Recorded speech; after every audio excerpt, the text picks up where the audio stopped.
ഈ കർക്കിടകത്തിൽ ഔഷധക്കഞ്ഞി കുടിച്ചില്ലെങ്കിൽ പിന്നെ എന്താ കുടിക്കുകയല്ലേ?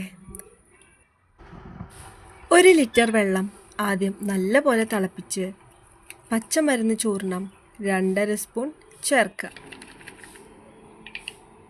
ഇതൊരു കഷായമാണ് കേട്ടോ. കഷായം തിളയ്ക്കുന്ന നേരം കൊണ്ട് നമുക്ക് തേങ്ങാപ്പാലിനുള്ള പരിപാടി തുടങ്ങാം. അരമുറി തേങ്ങ എടുത്ത് നല്ല പോലെ ചിരകി മാറ്റിവെക്കുക. കഞ്ഞിക്ക് ആവശ്യമായ ഞവര അരിയും ആശാളിയും ഉലുവയും അളവിനെടുത്ത് മാറ്റിവെക്കുക.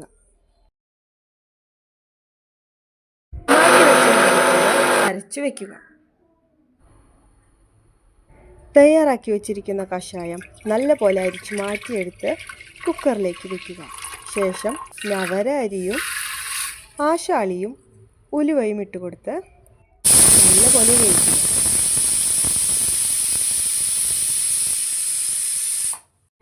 കഞ്ഞിക്ക് രുചി പകരാൻ ചെറിയുള്ളിയും നെയ്യിൽ വാട്ടിയെടുക്കുന്നുണ്ട്.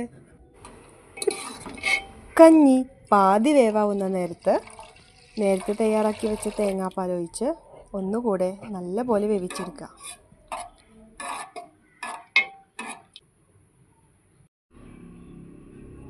ഇതിലേക്ക് ആവശ്യത്തിന് പൊടിമരുന്ന് ചൂർണവും ചേർത്ത് നല്ല പോലെ ഇളക്കി യോജിപ്പിക്കാം.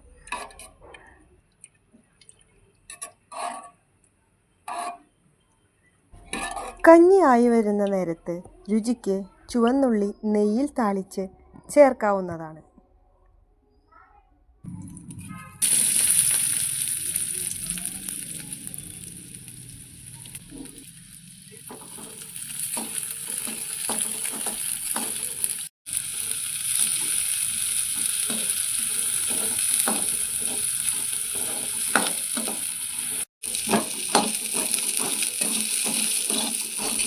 ചെറിയുള്ളി നന്നായി ആയി വരുമ്പോൾ ചൂട് കഞ്ഞിയിലേക്ക് താളിച്ചിട്ട് കൊടുക്കാം. ഈ കർക്കിടക കഞ്ഞി ചെറു ചൂടോടെ അത്താഴത്തിന് പകരമായി കഴിക്കാവുന്നതാണ്. പോഷക സമൃദ്ധമായ ഈ കർക്കിടക കഞ്ഞി കർക്കിടകത്തിലല്ലാതെ പിന്നെ എപ്പോഴാണ് കഴിക്കാല്ലേ? എല്ലാവരും ട്രൈ ചെയ്ത് നോക്കുക.